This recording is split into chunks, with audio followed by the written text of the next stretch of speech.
The studio buzzed with anticipation as Will Smith stepped onto the stage, his signature smile lighting up the room. The audience erupted in applause, but the energy shifted when the moderator, a renowned academic elitist, adjusted his glasses and smirked. "Let's be honest," the professor began, his tone dripping with condescension. "Your work is entertaining, but it's just pop culture fluff. What real value does it add to society?" The room froze.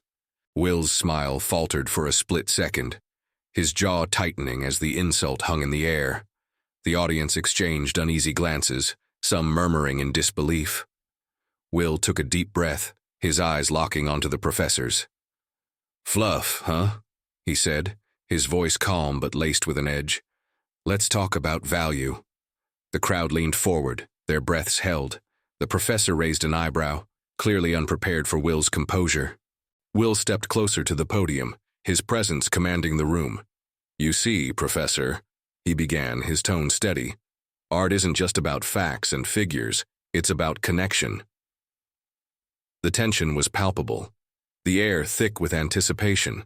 The professor opened his mouth to retort, but Will raised a hand, silencing him. "And if you think my work is just fluff," he continued, his voice rising, "then you've missed the point entirely." The audience erupted in murmurs, some nodding in agreement, others waiting to see how the professor would respond. Will paused, his gaze sweeping the room. "But I'm not here to defend myself," he said, his tone shifting. "I'm here to ask you a question." The room fell silent again, every eye fixed on Will. The professor shifted uncomfortably, his smug demeanor cracking under the weight of Will's presence. "What's your question?" he asked, his voice wavering. Will smiled, a glint of determination in his eyes. "What's the value of a closed mind?" The room held its breath. The professor's face flushed, his lips parting as he struggled to respond. Will stepped back, his message delivered. The silence was deafening, the weight of his words settling over the audience like a heavy blanket. A few murmurs broke out, but they were hushed, as if the crowd feared interrupting the moment. The professor adjusted his glasses, his smirk now a faint shadow of its former self. He opened his mouth to speak, but no words came out. Will stood tall, his calm demeanor unshaken. The tension in the room was electric, but it was quiet, simmering beneath the surface. The audience watched, captivated, waiting to see how the professor would recover, or if he even could, but no one knew what he'd say next. The professor cleared his throat, his composure slowly returning. He straightened his tie, his smirk creeping back as he leaned into the microphone.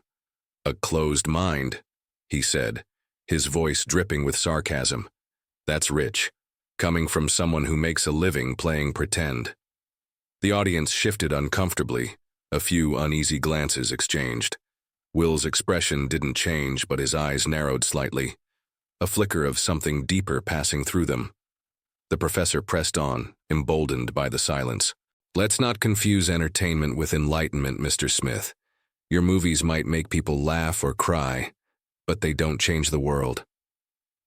Will tilted his head, as if considering the professor's words. Then, with a small smile, he stepped forward again.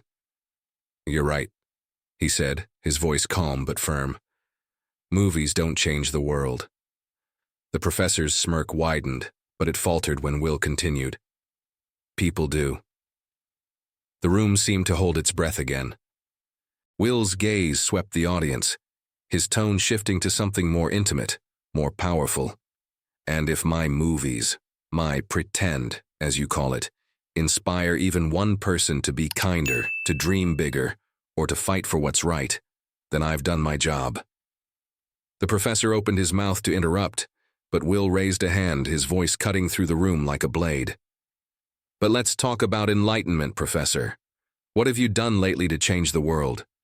Written another paper that only a handful of people will read? Delivered another lecture to a room full of people who already agree with you?" The audience stirred, a few muffled chuckles breaking the tension. The professor's face reddened, his confidence wavering. "That's not the point," he snapped, his voice rising. "The point is that real change comes from rigorous thought, not Hollywood theatrics. Will smiled, unfazed. Rigorous thought? He repeated, his tone light but pointed. Thought without action is just thinking. And if we're being honest, Professor, it sounds like you're the one playing pretend. The room erupted in a mix of gasps and scattered applause. The professor's jaw tightened, his hands gripping the edges of the podium. "You think you're clever, don't you?" he said, his voice low and venomous. "But this isn't a movie, Mr. Smith. There's no script to save you here." Will's smile didn't waver. "You're right," he said, his voice steady. "This is real life, and in real life we don't get to hide behind titles or degrees. We have to show up. We have to mean something." The professor stared at him, his mouth opening and closing like a fish out of water.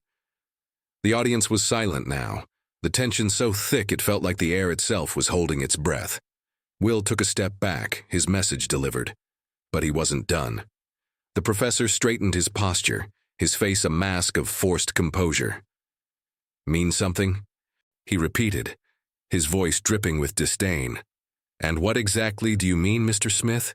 Beyond catchy one-liners and box office numbers?"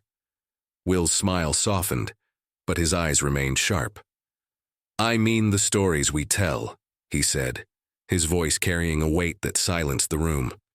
"Stories about love, loss, triumph, and failure. Stories that remind people they're not alone." The professor scoffed, but it was weaker this time, less sure. "Stories," he said, rolling his eyes. "Fairy tales for adults. What good are they in the real world?" Will took a step closer, his presence filling the stage. "Let me tell you a story," he said, his tone calm but commanding. "When I was a kid, I grew up in West Philadelphia. Not a lot of opportunities, not a lot of hope. But I had a dream, and every time I watched a movie or listened to a song, that dream got a little bigger." The audience leaned in, captivated. Even the professor seemed to hesitate, his arms uncrossing slightly. Will continued, his voice steady but filled with emotion. "Those stories, those fairy tales, as you call them, they showed me what was possible. They gave me the courage to believe I could be more than what my circumstances said I was."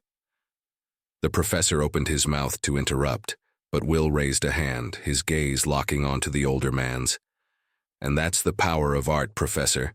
It doesn't just entertain, it inspires, it heals, it changes lives."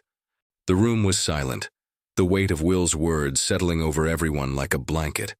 The professor shifted uncomfortably, his earlier confidence crumbling. That's all well and good," he stammered, "but it's not real change. It's not tangible." Will's smile returned, but it was softer now, almost pitying. "What's more tangible than hope?" he asked. "What's more real than a kid watching a movie and deciding to chase their dreams? Or a family finding comfort in a story after a loss?" The professor didn't respond, his lips pressed into a thin line, his eyes darting around the room as if searching for an escape. Will stepped closer, his voice dropping to a near whisper. "You talk about enlightenment, Professor, but enlightenment without empathy is just noise." The audience erupted in murmurs, a few people nodding in agreement. The professor's face flushed, his hands gripping the podium tighter. "You think you're so wise," he said, his voice trembling with barely contained anger. "But you're just an actor. You don't know the first thing about real wisdom." Will's expression didn't change, but his eyes softened. "Maybe not," he said. "But I know this. Wisdom isn't about how many books you've read or how many degrees you've earned. It's about how you treat people. It's about how you make them feel." The professor stared at him, his mouth opening and closing as if searching for a retort. But no words came out. The room was silent again, the tension so thick it felt like the walls themselves were holding their breath. What happened next stunned everyone. The professor finally found his voice, though it was shaky and defensive. "Feelings?" he spat, his tone laced with contempt. "Feelings don't solve problems, Mr. Smith. They don't cure diseases or end wars. They're just distractions." Will's expression hardened, his calm demeanor giving way to something sharper. "Distractions?" He repeated, his voice low but carrying across the room like a thunderclap. Tell that to the single mother who finds the strength to keep going because a song reminded her she's not alone. Tell that to the teenager who decides not to give up because a movie showed them a way out. The audience was silent, but their eyes were wide, their breaths held. The professor opened his mouth to respond, but Will didn't give him the chance. You talk about solving problems, Will continued, his voice rising. But you're so busy looking down on people that you can't see the solutions right in front of you. The professor's face turned crimson, his hands gripping the podium so tightly his knuckles turned white. You don't know what you're talking about, he snapped, his voice cracking under the pressure. Will took a step closer, his gaze unwavering. I know this, he said, his tone firm, but not unkind. The world doesn't need more people who think they're better than everyone else. It needs more people who care, who listen, who inspire. The professor's confidence was crumbling, his earlier arrogance replaced by a flicker of doubt. He glanced at the audience, as if searching for support but found only silence. Will's voice softened, but his words cut deeper than ever. You want to talk about real change, Professor? Start by changing yourself. The room was so quiet you could hear a pin drop. The professor's shoulders slumped, his head bowing slightly as if the weight of Will's words was too much to bear. For a moment it seemed like he might respond, but instead, he just stood there, defeated. Will stepped back, his message delivered. The audience remained silent, the tension in the room almost unbearable.